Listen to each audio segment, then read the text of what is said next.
والإسلام ديني ومحمدا رسول الله ويقيني أدنو إليه ساجدا بجبيني اقبل صلاتي وللصلاة. الحمد لله نحمده ونستعينه ونستغفره ونؤمن به ونتوكل عليه ونعوذ بالله من شرور أنفسنا ومن سيئات أعمالنا من يهده الله فلا مضل له ومن يضلله فلا هادي له ونشهد أن لا إله إلا الله وحده لا شريك له ونشهد أن سيدنا وسندنا ومولانا محمدا عبده ورسوله صلى الله تعالى عليه وعلى آله وأصحابه أجمعين. أما بعد فأعوذ بالله من الشيطان الرجيم. بسم الله الرحمن الرحيم. ما كان محمد أبا أحد من رجالكم ولكن رسول الله وخاتم النبيين وكان الله بكل شيء عليما. صدق الله مولانا العظيم وصدق رسوله النبي الكريم ونحن على ذلك لمن الشاهدين والشاكرين والحمد لله رب العالمين. اللهم صل على سيدنا محمد النبي الأمي وعلى آله وبارك وسلم. اللهم صل على سيدنا محمد النبي الأمي وعلى آله وبارك وسلم. اللهم صل على سيدنا محمد النبي الأمي وعلى آله وبارك وسلم.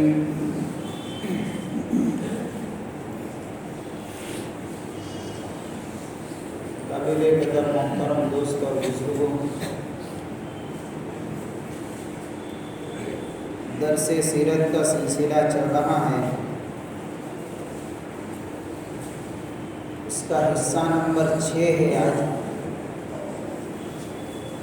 گزشتہ جہاں بات چھوڑی تھی وہی اس سے یعنی اس کا آگے کا سلسلہ شروع کرتے ہیں.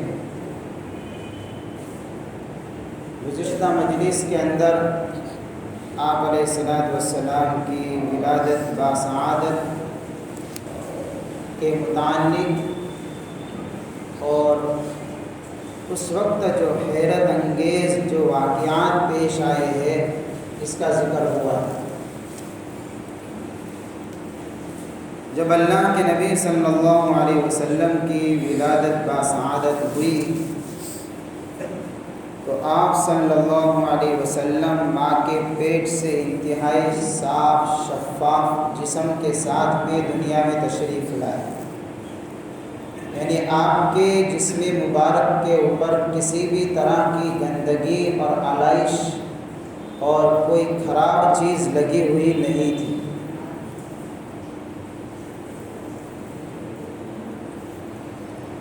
جب اللہ کے نبی صلی اللہ علیہ وسلم کی ولادت ہوتی ہے تو اس کے 7 دنوں کے بعد آپ کا نام بھی رکھا گیا اور آپ کے لیے عقیقہ بھی کیا گیا. آپ کے دادا جو تھے عبد المطلب، انہوں نے 7ویں دن قریش کے لوگوں کو جمع کر کے عقیقہ کیا اور بہت ہی بہترین اور شاندار دعوت کی اور حضور کا نام محمد رکھا گیا ہے. تو قریش کے لوگوں نے پوچھا کہ ابو الحارث جو ہے وہ آپ کے دادا کی کنیت ہے. آپ کے دادا جو عبد المطلب تھے، ان کے ایک لڑکے کا نام حارث تھا، اس لیے عبد المطلب کو ابو الحارث بھی کہتے ہیں، کنیت کے ساتھ میں بھی پکارا جاتا ہے. تو قریش کے لوگوں نے کہا، اے ابو الحارث، آپ نے اپنے پوتے کا نام بڑا عجیب و غریب رکھا ہے جو آج تک کسی نے نہیں رکھا، اور ہمارے قوم کی جو روایت ہے، ہمارے قبیلے کی جو روایت ہے نام رکھنے کے، عام طور پر جو ہے قبیلے کے اندر جو نام رکھے جاتے تھے، اس سے پہلے میں نے آپ کو بتایا تھا، کسی کا نام عبد العزیٰ ہے، کسی کا نام عبد مناف ہے. بتوں کی طرف نسبت کرتے ہوئے وہ لوگ اپنے بچوں کا نام رکھا کرتے تھے.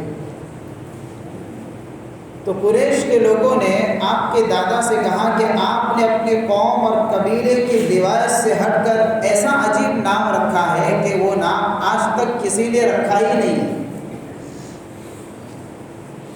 یعنی حضور کا نام محمد رکھا، وہ نام آج تک کسی نے رکھا ہی نہیں ہے. تو آپ کے دادا نے جواب دیا کہ میں نے میرے بیٹے کا نام محمد اس لیے رکھا ہے تاکہ اللہ آسمانوں میں اور زمین پر اللہ کی مخلوق ہمیشہ اس کی تعریف بیان کرے.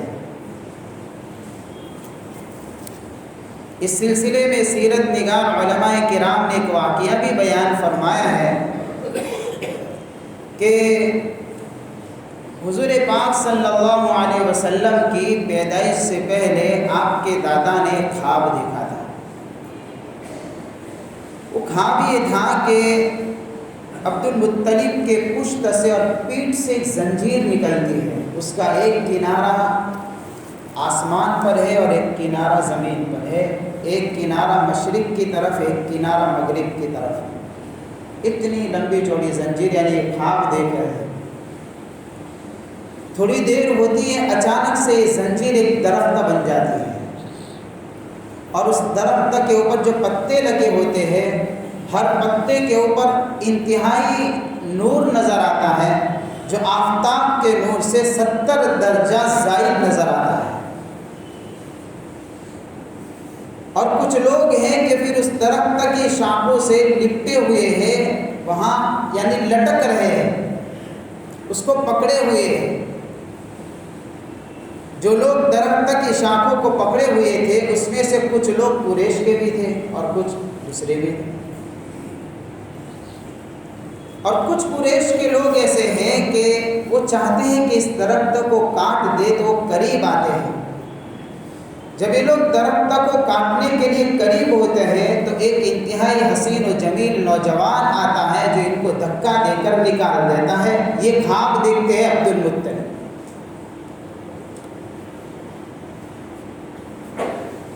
اب ظاہر سی بات ہے، ایسا عجیب و غریب خواب دیکھا تو تعبیر جاننے والوں سے اس کی تعبیر پوچھنی پڑی کہ آخر اس خواب کا مطلب کیا ہے.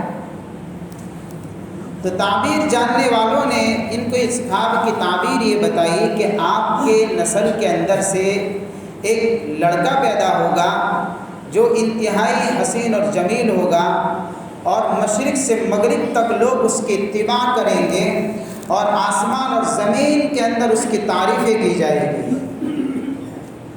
لہذا عبد المطلب نے جو خواب دیکھا تھا کہ اس کی تعریف کی جائے گی، اسی خواب کے دیکھنے کے مطابق اپنے بیٹے کا نام محمد یعنی اپنے پوتے کا نام رکھا. ایسے ہی آپ کا ایک دوسرا نام احمد والدہ نے رکھا، اور ان دونوں ناموں کا تذکرہ اللہ نے قرآن میں کیا. اور بھی صفاتی نام ہیں آپ کے، لیکن یہ دو نام بھی قرآن میں استعمال ہوئے ہیں. محمد نام قرآن میں 4 مرتبہ آیا ہے، احمد کا لفظ 1 مرتبہ آیا ہے. مبشرا برسول یأتی من بعد اسمہ احمد، کہ حضرت عیسیٰ علیہ السلام نے اپنی قوم کو بشارت دی، بنی اسرائیل کو، کہ میرے بعد ایک رسول آئے گا جس کا نام احمد ہوگا. تو یہ دونوں ناموں کا تذکرہ اللہ نے قرآن میں کیا ہے، اور اس کا اثر مفہوم یہ ہوتا ہے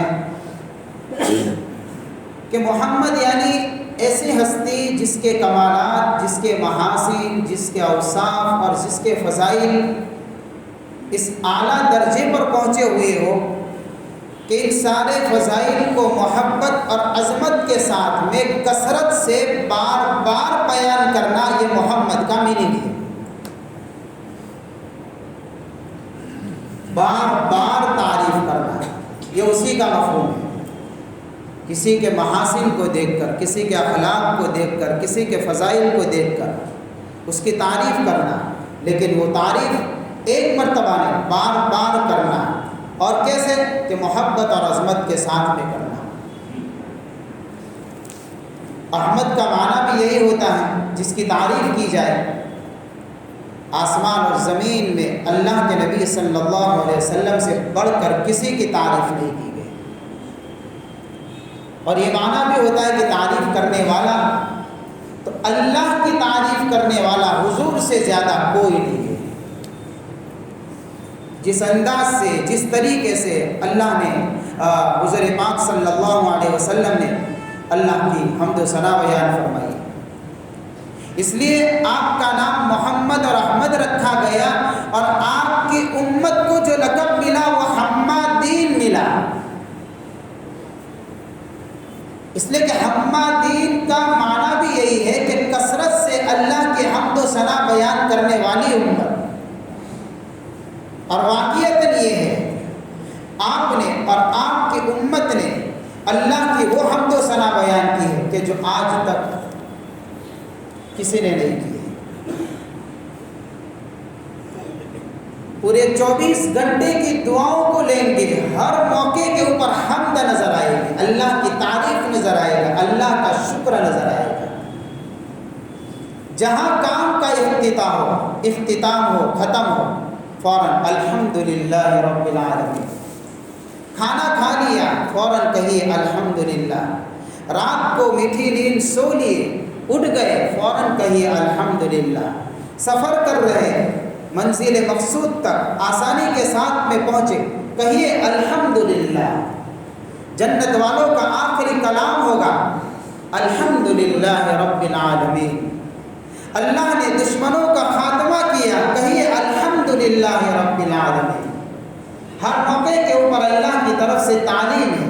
یہ امت حمادین امت ہے، یہ ہر موقع پر اللہ کی حمد بیان کرتی ہے، اللہ کی تعریف بیان کرتی ہے، اور اللہ کی تعریف ہر کام کے اختتام پر ہوتی ہے۔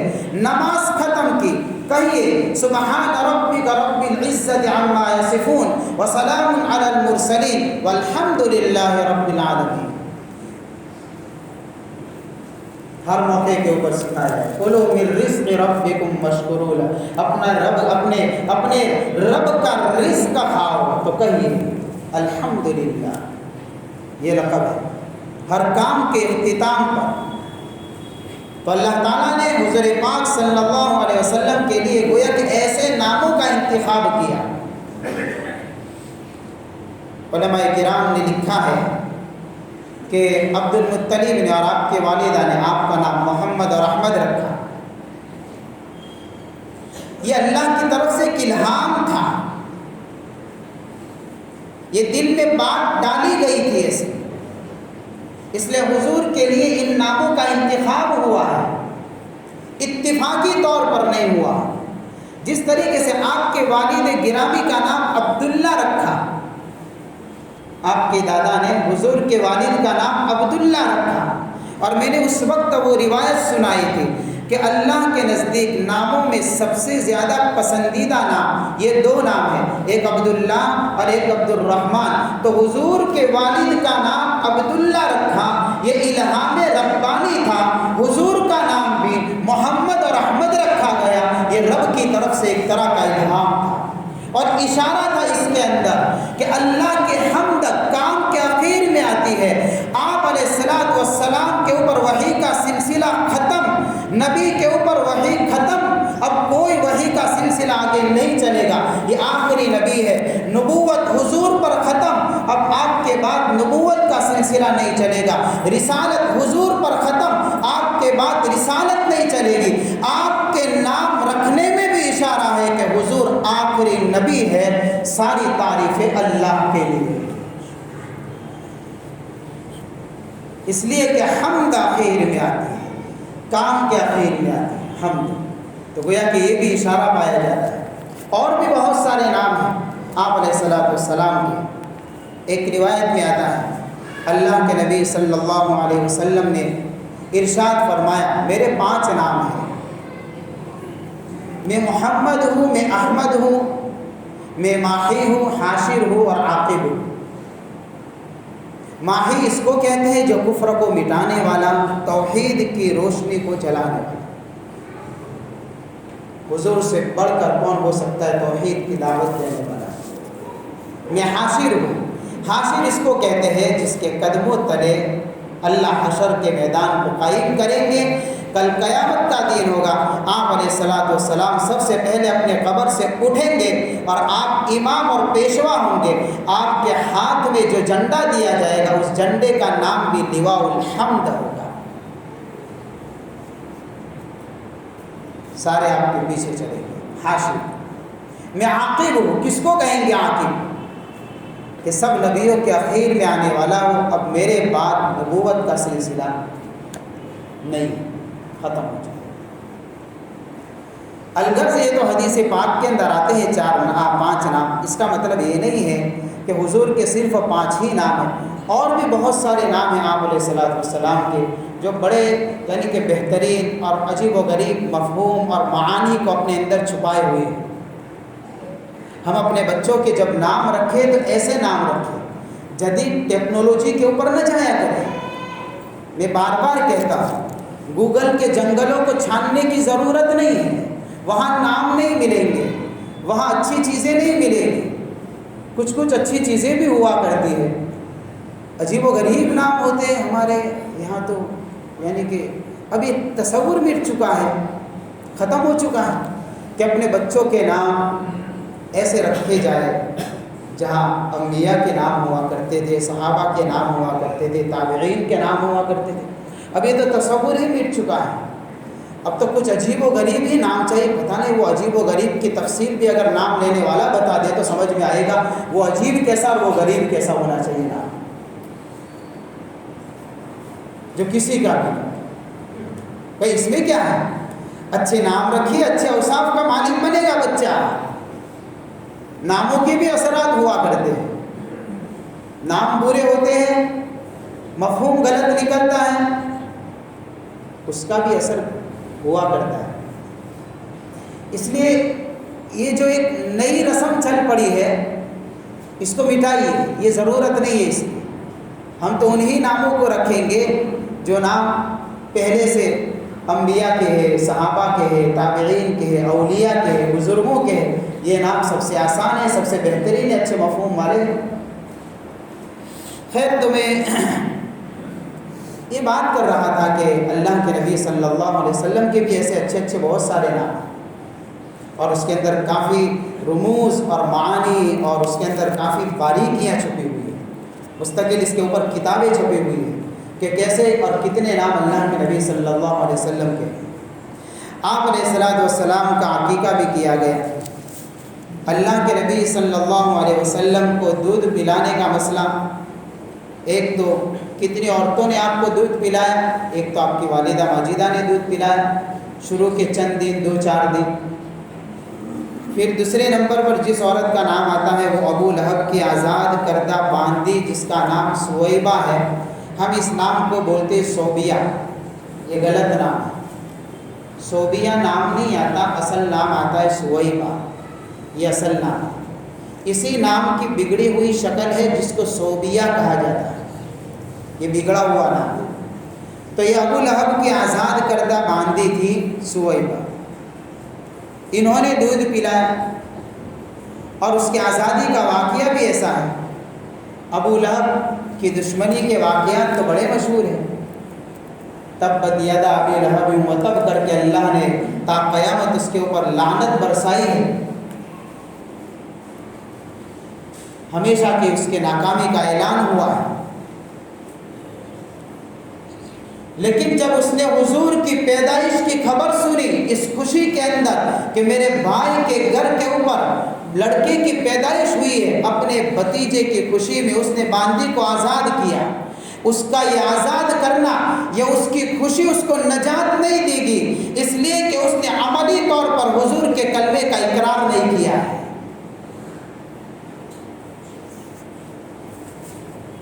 آزاد بھی کیا تھا اس نے خوشی میں آ کر، اور اسی صہیبہ نے حضور پاک صلی اللہ علیہ وسلم کو دودھ پلایا۔ اور دوسرا حضرت حمزہ رضی اللہ تعالیٰ عنہ کو بھی دودھ پلایا ہے۔ تو حضرت حمزہ جیسے آپ کے چچا ہیں، اس طریقے سے آپ کے دودھ پیتے بھائی بھی ہیں جس کو رضاعی بھائی کہا جاتا ہے۔ تو آپ کے رضاعی بھائی بھی لگے اور آپ کے چچا بھی لگے۔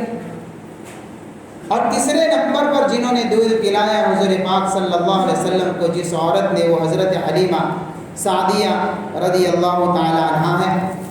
حضرت حلیمہ حضور کو دودھ پلانے کا واقعہ بڑی تفصیل کے ساتھ اور بڑے یعنی کہ بہترین انداز میں حضرت حلیمہ نے اس واقعے کو بیان فرمایا ہے کہ حضور کو دودھ پلانے کا واقعہ کیسا یعنی برکتوں اور رحمتوں سے بھرا ہوا ہے۔ انہوں نے اس واقعے کو پورا منظر کھینچا ہے۔ سیرت نگار علماء کرام نے اپنی کتابوں میں اس واقعے کو جگہ دی کہ کیا واقعہ پیش آیا تھا اور کیا کیا اسباب اس میں چھپے ہوئے ہیں، کیا کیا باریکیاں چھپی ہوئی ہیں۔ عرب کے اندر دستور تھا کہ عرب کے بڑے لوگ اور معزز گھرانے کے لوگ اپنے دودھ پیتے بچوں کو چند دنوں کے لیے دیہاتوں کے اندر چھوڑ دیا کرتی تھی، اور وہ دیہاتی عورتیں آ جاتی تھی، ان بچوں کو لے جاتی تھی اور دودھ پلاتی تھی۔ یہ عرب کا ایک دستور تھا۔ اس کی وجہ یہ تھی کہ عام طور پر دیہات کی آب و ہوا صاف شفاف ہوتی ہے، اس میں آلودگیاں نہیں ہوا کرتی، اس میں کوئی بیماریاں نہیں ہوا کرتی، وبا بہت کم ہوا کرتی ہے۔ تو اس کی وجہ سے کیا ہے کہ بچے کی صحت کا بھی حفاظت ہوتی تھی وہاں پر۔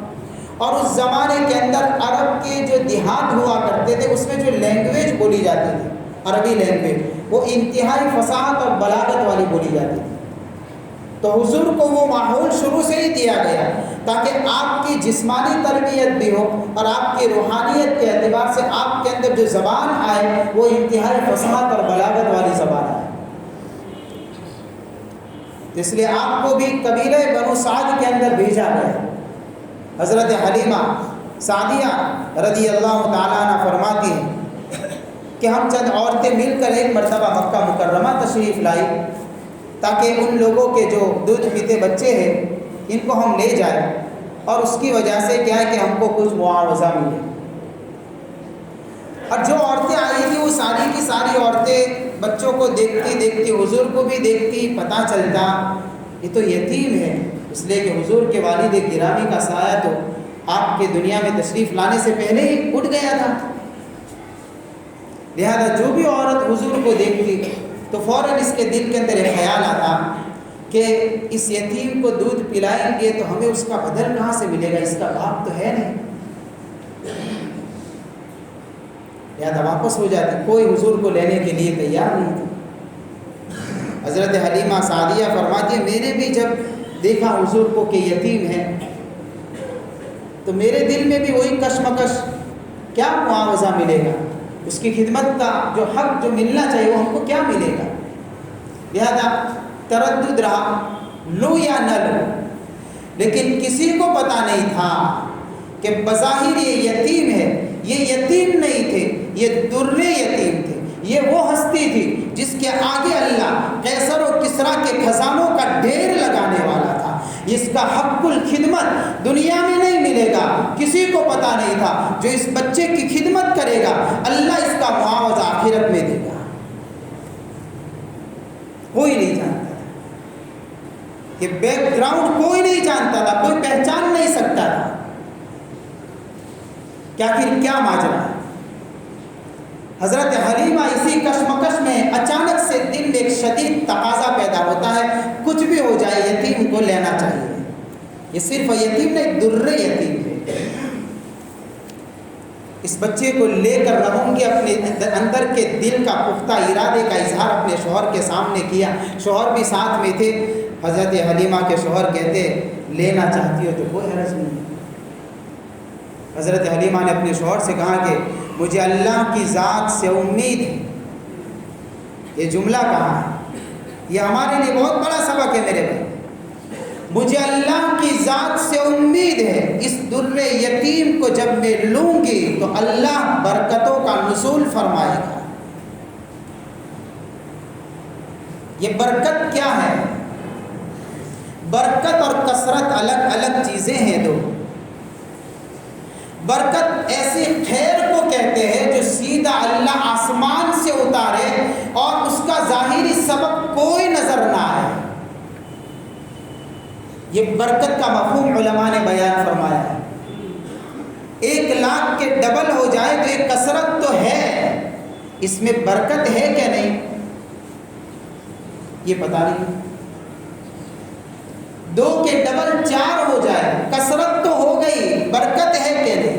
اس لیے کہ برکت ایسی چھپی ہوئی خیر کا نام ہے جو اللہ آسمانوں سے اتارتا ہے سیدھا، اور اس کا ظاہری سبب کوئی نظر نہیں آتا ہے۔ حضرت ابو ہریرہ رضی اللہ تعالیٰ عنہ بھوک کی حالت میں ہے، پریشان ہے، کیا کریں؟ فاقے، کھانے پینے کی کوئی چیز نہیں، راستے پر بیٹھے ہوئے ہیں، کوئی آئے گا تو دعوت کے بہانے سے لے جائے گا تو کیا ہے کہ دعوت ہو جائے گی، بھوک مٹ جائے گی۔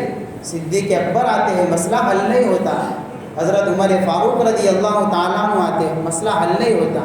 اتنے میں حضور آتے ہیں، حضور سے حضرت ابو ہریرہ کو دیکھ کر پہچان جاتے ہیں، اور اللہ کے نبی صلی اللہ علیہ وسلم نے اپنے ساتھ میں حضرت ابو ہریرہ کو اٹھایا کہ چلیے ہمارے ساتھ، میں برکت سمجھانا چاہتا ہوں۔ برکت کس کو کہتے ہیں؟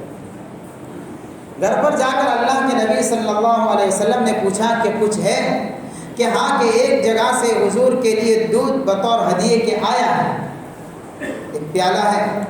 اللہ کے نبی نے حضرت ابو ہریرہ سے فرمایا کہ ابو ہریرہ سارے صفہ والوں کو بلا لو، اصحاب صفہ کو بلا لو۔ علماء نے لکھا ہے کہ اس وقت اصحاب صفہ کی تعداد 70 تھی، 70۔ ایک پیالہ دودھ ہے اور بلایا گیا ہے 70 کی تعداد کو، ساروں کو پلانا ہے۔ اس لیے کہ اصحاب صفہ وہ لوگ تھے جن کے پاس کھانے پینے کا انتظام نہیں تھا، وہ نبی کے در پر ہمیشہ پڑے رہا کرتے تھے، حضور کی زندگی کو دیکھتے تھے، آپ کی دین کی باتوں کو سنتے تھے، اس کو کیچ اپ کرتے تھے، اپنی زندگی میں لاتے تھے، چلاتے تھے۔ تو ان کا حال یہی تھا، کھانے پینے کا مستقل نظام نہیں تھا۔ اب سارے اصحاب صفہ کو بلایا جاتا ہے، کتنا ہے؟ ایک پیالہ دودھ ہے، کس کو پلایا جائے گا؟ 70 کو پلایا جائے گا۔ کون پلائے گا؟ ابو ہریرہ کہتے ہیں جب مجھے ہی بلانے کے لیے بھیجا ہے تو مجھے ہی پلانا پڑے گا، اور ظاہر سی بات ہے جو خدمت کرتا ہے اس کا کھانا آخر میں ہوتا ہے، پتہ نہیں بچے گا بھی یا نہیں بچے گا۔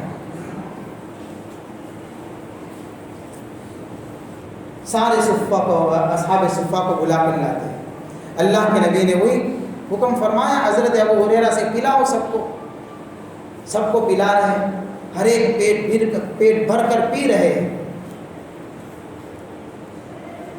پی کر باری باری سے، لیکن پیالہ جوں کا توں نظر آتا ہے، خالی نہیں ہوا۔ سارے صفہ والوں نے دودھ پی لیا۔ آخر میں اللہ کے نبی صلی اللہ علیہ وسلم نے حضرت ابو ہریرہ سے کہا کہ اب تو ابو ہریرہ تو باقی ہے اور میں باقی ہوں، تو بھی پی لے، میں آخر میں پیتا، تو پی لے۔ ابو ہریرہ کتنا پینا چاہتا ہے؟ حضرت ابو ہریرہ نے پیا، ایک مرتبہ پیا۔ کیوں ابو ہریرہ؟ اور پی لے، کتنا پینا ہے؟ پیٹ بھر کر پی، پھر پیتے ہیں۔ ابو ہریرہ اور پی لے، پیٹ بھر کر پی۔ یہ بھوک کی شدت، یہ جو تکلیف ہے، پی لے، تیری تکلیف دور ہو جائے گی۔ حضرت ابو ہریرہ نے اتنا پیا کہ آخر میں حضور سے فرمایا یا رسول اللہ اب تو پی لیا ہے، اب نہیں پی سکتا ہوں۔ آخر میں حضور نے پیا۔ یہ برکت ہے جو ایک پیالہ تھا 70 نے پیا ہے۔ اس خیر کا نام ہے کہ اللہ آسمان سے اتارتے ہیں اس کی زیادتی ظاہری اسباب میں نظر نہیں آتی۔ تو حضرت حلیمہ سعدیہ رضی اللہ تعالیٰ نے یہ جملہ کہا تھا، اللہ کی ذات سے امید ہے۔ ہاں، جب کسی معاملے میں کوئی بندہ الجھ جائے، اس معاملے کو اللہ کے حوالے کر دے، یہ سبق ہے ہمارے لیے۔ انا عند ظن عبدی، اللہ فرماتے ہیں میں اپنے بندے کے ساتھ میں اس کا گمان جیسا ہوتا ہے ایسا معاملہ کرتا۔ بہتر گمان ہوگا، بہتر معاملہ ہوگا۔ جب کوئی معاملہ ہو، کوئی پریشانی ہو، کوئی تکلیف ہو، کوئی مصیبت ہو، کوئی راستہ نظر نہ آتا ہو، کوئی شکل نظر نہ آتی ہو، ساری راہیں بند نظر آتی ہو، جہاں پر ہر جگہ کے اوپر مسلمانوں کو مٹانے کی کوششیں کی جاتی ہو، سازشوں پر سازشوں کے پل سازشوں پر سازشیں چلی جا رہی ہو، پورے جال کے جال بچھے ہوئے ہو، نظر نہیں آتا کہ کہاں سے نکلے گا، یہ جہاں جائے گا پھنسے گا۔ کبھی تو حجاب کا معاملہ آئے گا، کبھی طلاق کا معاملہ آئے گا، کبھی مساجد کو اٹھایا جائے گا، کبھی مدارس کو لیا جائے گا، اتنا الجھایا جائے گا کہ راستے نظر نہیں آئیں گے۔ حضرت حلیمہ کا جملہ ہے، کچھ بھی ہو جائے اللہ کی ذات سے جس کی امید مضبوط ہوگی، اللہ اس کے لیے راہیں کھولتا ہے، اللہ اس کے لیے راستے نکالتا ہے۔ میں اللہ کی ذات سے امید کرتی ہوں اللہ برکتوں کا نزول فرمائے گا۔ ہوا ہے، یہی ہوا ہے۔ حضرت حلیمہ سعدیہ رضی اللہ تعالیٰ عنہ نے حضور پاک صلی اللہ علیہ وسلم کو اٹھایا ہے۔ اس سے پہلے حال کیا ہے؟ حضرت حلیمہ کا اپنا بھی ایک بچہ تھا، دودھ پیتا، ان کی چھاتی میں دودھ خشک ہو چکا ہے، کھانے کی کوئی چیز نہیں تھی۔ اس کی عورت کھائے گی تو دودھ آئے گا، لیکن فاقے ہے، کھانا نہیں ملا، دودھ نہیں آتا، خود تو فاقے سے ہے، بچہ بھوک کی وجہ سے بلبلاتا ہے، رو رہا ہے، چھاتیاں دودھ سے خشک ہو چکی ہے۔ جس سواری کو لے کر آئی ہے اس بچے کو لینے کے لیے، وہ سواری اتنی کمزور دبلی پتلی اونٹنی ہے کہ سوار سارے کے سارے سواریاں آگے نکل جاتی ہے۔ حضرت حلیمہ کے انتظار میں سارے لوگوں کو آگے جا کے رکنا پڑتا ہے، حلیمہ کی سواری چلنے کے لیے تیار ہے۔ سارے ہی لوگ ایک ہی بات کہتے ہیں، پتہ نہیں اس کی سواری کیسی ہے، چلنے کے لیے تیار نہیں، پیچھے ہی رہ جاتی، بار بار انتظار کرنا پڑتا ہے۔ یہ حال ہے برکتوں کا نزول۔ وقت نہیں رہا، اس کے اندر بھی بہت سارے اسباب ہیں، آئندہ مجلس کے اندر آپ کے سامنے رکھوں گا۔ اللہ تعالیٰ ہمیں حضور پاک صلی اللہ علیہ وسلم کی صحیح معنوں میں اتباع اور اطاعت نصیب فرمائے اور ہماری زندگیوں کو سنتوں سے منور فرمائے۔ وآخر دعوانا ان الحمد للہ رب العالمین۔